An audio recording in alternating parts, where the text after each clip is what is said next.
Sweatshop. Get in the game. All right, we are back with MHCC Sporting News for today, and the big story of the day is Doug is traded back from France. I'm Steve Fisher. This is Ron Chamberlain, subbing in for John Eisman, who's at the green, blowing leaves and vacuuming, I think. Thanks for joining us. Ron, it's great to have you here with me and today. It's good to be here, Steve. That is one thing is correct. Doug is back. The international trade for intercontinental play between Doug and France seems not to have stuck. So we're fortunate enough to welcome him back to the MHCC stage today. Good to have him. Yeah, France's loss is our gain, and he's a one-of-a-kind player. Well, that you can say again, Steve. That you can say again. So, Ron, any predictions on how the service is going to go today? Well, I can tell you for one thing, knowing a little bit about how Doug coaches and leads people, he gives his people a lot of trust and really a lot of latitude. So I would expect to see some big plays from a number of people today. Yeah, I've witnessed it firsthand over the years as he's put Worth in charge, and she's just run with that once she got the reins. I mean, she has just become a powerhouse for MHCC. Powerhouse to the max. I mean, Worth has just taken that worship team and run with it. But let's not forget, she's surrounded with a lot of very talented people. This bench at the MHCCC is very deep. It's all about teamwork here. Oh, you got that right. So now, what are your thoughts on the actual sermon that's going to be given on Sunday? It's a good question. I've been reflecting on that all week. I've spoken with a couple of other people, and I think there's no doubt that it's going to feature some deep content. No doubt that there will certainly end up being a lot of scripture. And if the past is any prediction of the future, I think we're going to see Doug continuing to focus, if you will, on the right side of the field. Oh, the left side just gets nothing. I mean, if I was a fan on that side, I would be furious. I almost always sit on the right-hand side. I wanted eye contact. Well, I did some interviews actually before the service, and certainly the left side is a little bit anxious, to say the least. I wouldn't say angered, but certainly anxious.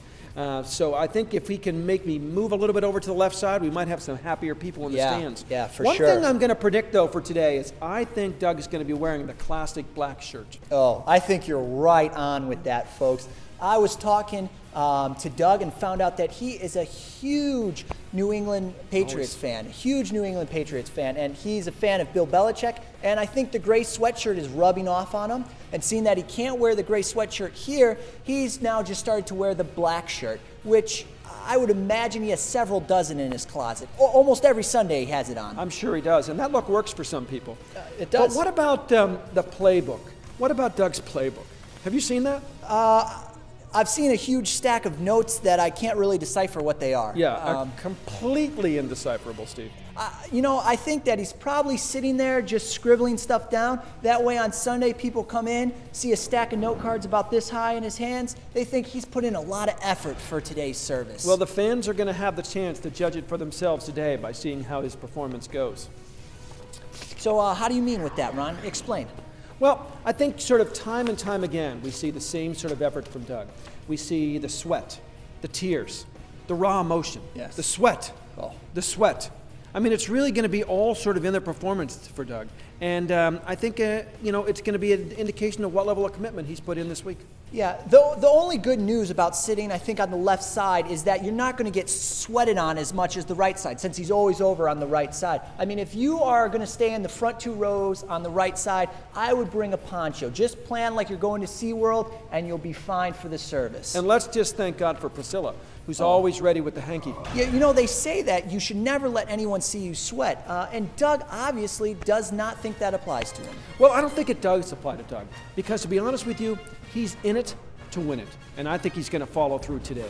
Today, I predict victory for the home team here at MHCCC. So that about does it for us. We're sort of done for today. Stay tuned next for the play-by-play and a special on Jim Potash, who appears to have aggravated a fake ankle injury sustained last month. That's a wrap. We'll see you next week.